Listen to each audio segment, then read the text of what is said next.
Қараңғы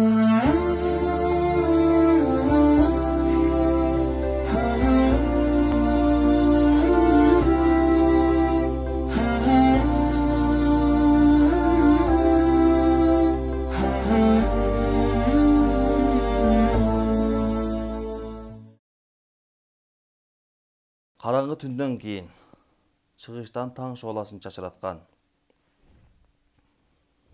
ар бир кемчилигимди оңдойын, оңолойын деген ар бир адам үчүн мүмкүнчүлүк берип турган Аллах Таалага чексиз мактоолор жана даңктоолор болсун.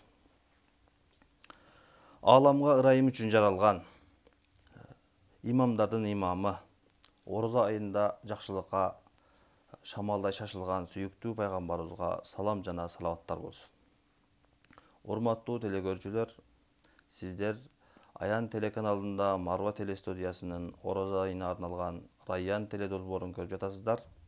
Сиздер менен биргеликте бүгүнкү берүүбүздө орозонун парыздары деген теманын айланасында маек кылуу үчүн кадырлуу коногубуз Чубак Ажы Жалилов. Ассаламу алейкум, устаз. Ва алейкум ассалам ва рахматуллахи ва баракатух. Устаз, сизден Алла разы болсун биздин маегибизге убактыңызды бөлүп бергениңиз үчүн. Устаз, сөздүн башында эле орозонун парыздары айтыштан алдын бизге орозонун негизги маанисини, орозо дегенде эле биз жалпы бизде түшүнүк бар эмеспи? Орозо дегенибизде эле жеген ичкенден эле тыйылсак болду дегендейчи. Ошон үчүн бизге орозонун маанисини дагы бир жакшыраак чечмелеп берсеңиз. Бисмиллахир-рахманир-рахим. Элхамдулиллахи rabbil alamin wal aqibatu lil muttaqin. Sallallahu ta'ala ala rasulina Muhammad wa ala alihi wa ashabihi ecmaîn. Esselamu aleykum ve rahmetullahi ve berekatuhu. Чындыгында орозо бул араб тилиндеги саум деген сөздөн алынган. Анын тилдик мааниси бул кармануу деген сөз. Чындыгында орозодо ошол адат болуп калгандай тамак ичкенден, тамак жегенден тыйылып эле, бирок андан башка нерселердин бардыгы мурдагыдай калыпта жүрө бергенди деле орозо деп түшүнүшөт кээ бир адамдар. Чындыгында орозонун тарбиялык мааниси өзгөчө. Бул адамдарды ошол тамак ичкенден, тамак жегенден, жыныстык мамиледе болгондон, андан сырткары ошол адамдын жан дүйнөсүн аруулай турган нерселерди аткарып, жана жан дүйнөнү кирдетип кое турган жаман иштерден кайтаруу. Мисалы үчүн ушак айтуу, же болбосо гайбат сүйлөө, же болбосо жалган айтуу сыяктуу сөздөрдөн арылуу дагы болуп эсептелет. Адатта ошол эмне үчүн мына ошол тамак жегенге, тамак ичкенге өтө маани берилип, калгандар ачык айтылбай калган, айтылган бирок мындай бир ошончолук деңгээлде белгилүү болбой калган деген суроо келип турат да. Анткени адам ошол ушак айтпай кое алышы мүмкүн, жалган айтпай кое алышы мүмкүн, балким бир жумага чейин, балким 3 күнгө чейин. Бирок тамак жей албай коюшу кыйын экен. Же болбосо жанагыдай жыныс мамилесинен эгерде мүмкүнчүлүк болуп турса, мындай бир баш тарта албай калуусу өтө кыйын болгон үчүн мына ошол адамга эң кыйын деп эсептелген нерселерди берип, ошолордон тыйды дагы, ошолордун көлөкөсүндө андан башка дагы тыйыла тургандан тыйылып алсын деген бир ишарат жатат да. Анан дагы бир өзгөчө мамиле бул жерде ошол адам эгерде тамак ичкенден тыйыла алса, калгандан тыйылып кетет деген маани. Анан карап көрсөңүз, мисалы үчүн адам саат 4-тө туруп, 5-те туруп тамак жебейт да, бирок орозодо адам ошол эртең менен туруп тамак жейт дагы, анан кечке чейин тамагы бар болуп туруп тамак жебей жүрө алат. Мунун өзү адамдын жашоосунда бир революция болсун, өзгөрүү болсун, ошол жашоосун оңдой албай жүргөндөр бардык эле жааттан, экономикалык жаатта, диний жаатта, амал жаатында, муамалат, муашарат бабында, ошолордун бардыгында мен оңдоло албай атам, мен болбой атат, меники жакшы болбой атат дегендердин бардыгына оңдолууга түзүлгөн практикалык, теориялык эмес, практикалык, амалий жүздөгү бир ибадат деп айтсак туура болот. Машалла, устаз, Алла разы болсун. Бул жерде дагы эми ислам дининин мындай ар бир өкүмүндөгү чечендигин же мындай кооздугун байкасак болот экен, устаз. Сиз айткандай азыр тамак аштан ушул негизги нерселерден кайтаргандыгынын себеби мүмкүн болгон болушу, кыйын болгон нерселерден кайтарып, мына жеңил болгон нерселерди мынчалык даражада айтылбаптыр. Устаз, Алла разы болсун. Андан кийин эми орозонун парыздарын айтып берсеңиз, устаз. Орозонун парыздары боюнча сөз болгондо, адатта бизде ошол орозонун 3 парызы бар.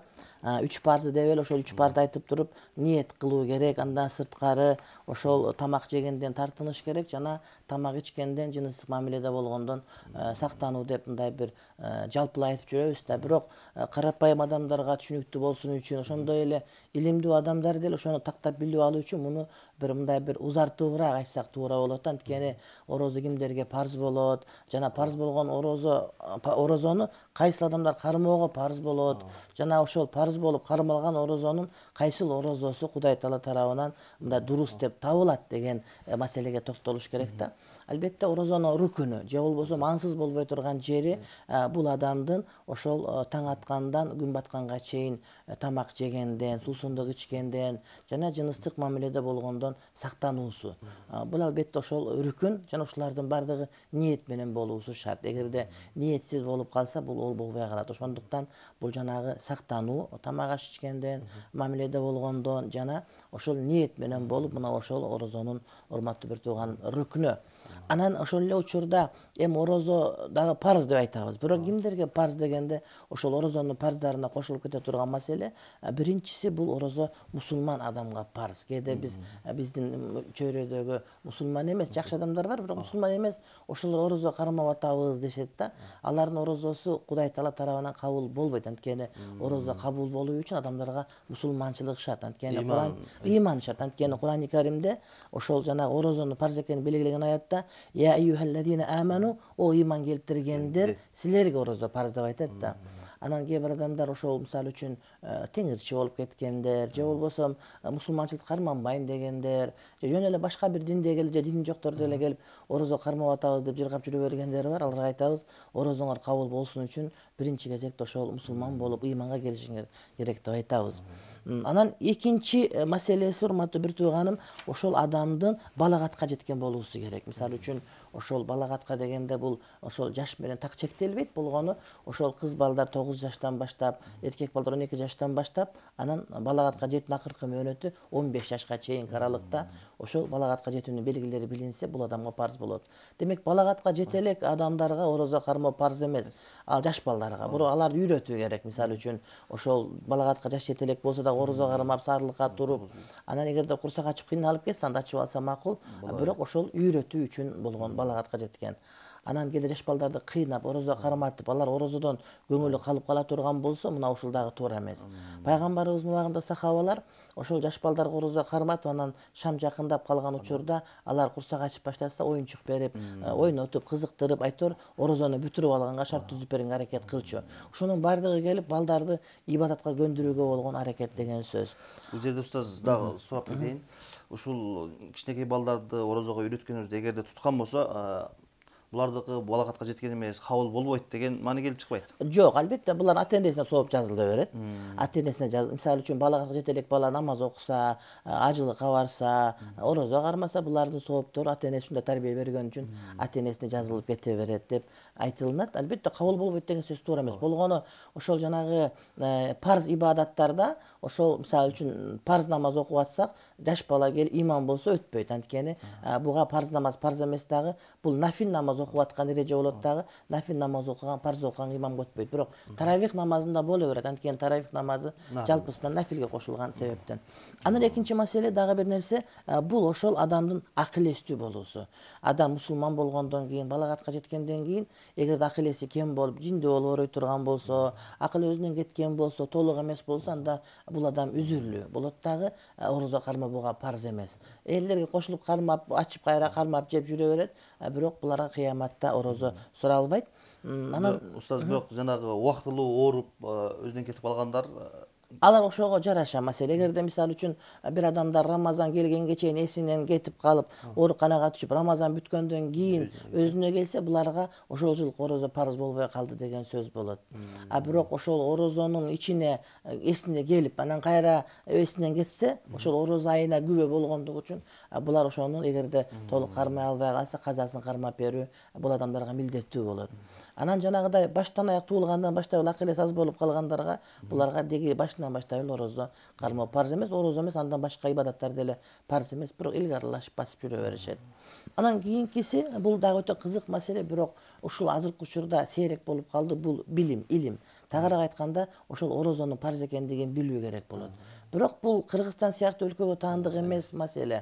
Анткени бизде жанагы диндарлар көп болуп, мусулман өлкөсү болгон үчүн, элде маданият жогору болгон үчүн ушундай. Бирок эгерде интернет жок болуп калып, мисалы телефон татпай турган жерде, бир дааватчылар эшигин такылдатпаган жерде болуп калып, мусулман эмес өлкөдө өсүп калса, динден кабары жок болсо, анда ошолорго илим парыз да. Булар өзүнчө эле мусулман болдум деп балагат акылеси болуп, дини жакшы көрүп, бирок орозонун парыз экендигин билбей атса, анда буга парыз эмес болуп эсептелет. Бул ошол мындай адамдар өтө сейрек кездешет. Бул балким СССР убагында бар болчу кээ бир жерлерде, бирок азыркы учурда мындайлар жок. Жанагы Африканын чөлдөрүндө калып кеткен, же болбосо Орусиянын жанагы токойлордун ичинде калып кеткен, мусулман болдум деп өзүнчө Кудай таанып, бирок парыз экенин билбей калса, анда буларга парыз эмес болуп эсептеле берет. Качан билгенге чейин. Устаз, жанагы бизде азыр эми кебекелер бар да, парыз экендигин билет, бирок мындай чоң күнөө экендигини жакшы же толук билбегендерчи. Кээ бир адамдар орозонун парыз экендигин билет, бирок чоң күнөө экендиги кандай? Эгер таштап койсо, ал арам.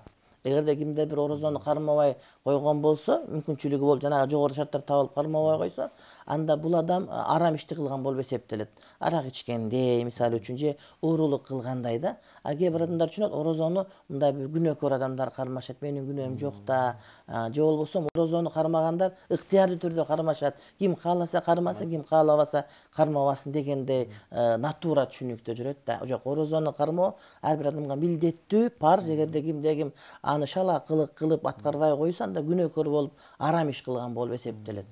Бирок кээ бир адамдар бар, орозону парз эмес деп түшүнөт да. Бул Куранда келгенде карабастан, жок, орозо милдеттүү эмес, парз эмес, муну каалаган кармайт, каалабаган кармабайт десе, мына ошол адам канчалык жакшы киши болбосун, ошол адам Куран аятын жокко чыгарып, Курандагы орозону парз экендигин инкар кылгандыгы үчүн бул адам ыймандан чыгат, мусулман эмес болуп эсептелет. Кудай мына ушундан сактасын. Анткени кээ бир адамдар бар, ошол Курандагы өкүмдөрдү билбей эле өзүнүн акылын иштете берет да. Акыл кирбей турган нерселер дагы бар да. Мисалы үчүн биз бардык нерсеге кирише албайбыз да. Мисалы үчүн эмне үчүн улуту ушундай болуп төрөлүп калдык, эмне үчүн көзү ушундай болуп калды деген кирише албагандай эле ошол Кудайдын өкүмдөрүнө эмне үчүн бул парз болбош керек, баланын түкүндө айтканга биздин укугубуз таптакыр жок экенин эстен чыгарбаш. Эгерде кимдир бирөө орозо парз эмес дей турган болсо, булар ыйманын жаңыртып кайрадан келиме айтыш керек. Ла илаха иллаллах Мухаммадур Расулуллах деп. Анан эми динди ooрлото бересиңер, молдокелер айтып эле ал болбойт, бул болбойт дейсиңер деген менен, бул чындык мына ушундай. Мисалы үчүн жанагы самолеттун билети саат 12:30 болсо, анан биз 12:30 так айтпай эле ушу түштөрдө бара берет, саат 3-тө барып алса эмне болот? Өтүп кетип калат кезеги. Ошол сыяктуу муну дагы так айтыш керек. Ошон үчүн жанагы айткан ооз жаман, ыйлаган көз жаман деген бар. Жаман көрүнгөн менен, бирок акыйкат айтылыш керек. Ал хак ва хаккан юкал деген арабтын сөзү бар. Анан таксырым дагы бир маселе. Ошол эми орозо парз болду кээ бир адамдарга.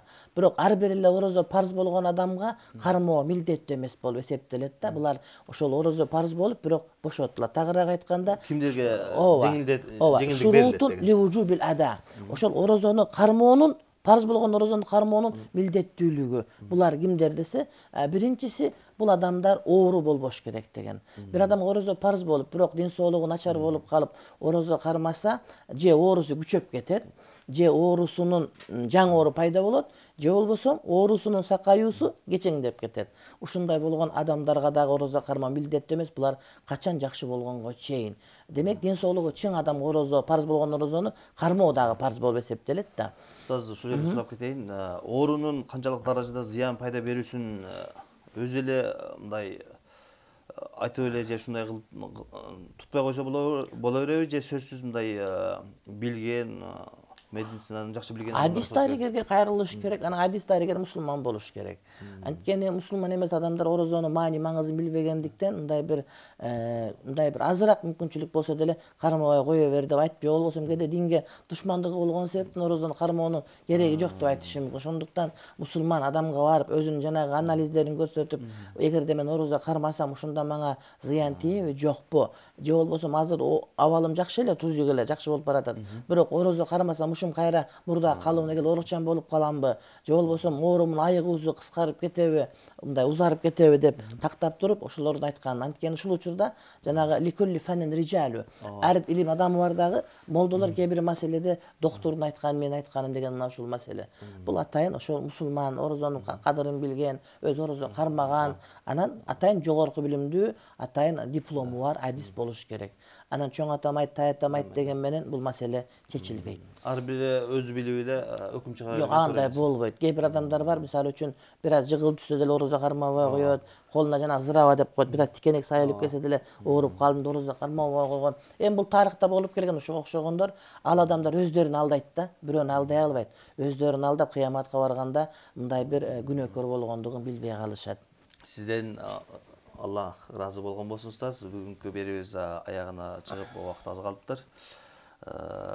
Аллах субханаху ва таала сиздин илимиңизге береке берип, баарыбызды ушул айткандарыңызга амал кылганга, орозонун негизги маанисин көңүлгө алып, орозону жакшы тутканга Аллах субханаху ва таала насип кылган болсун.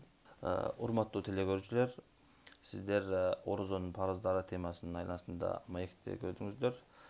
Кийинки берүүбүздөн жолукканча саламатта болуңуздар. Ассаламу алейкум ва рахматуллахи ва баракатух.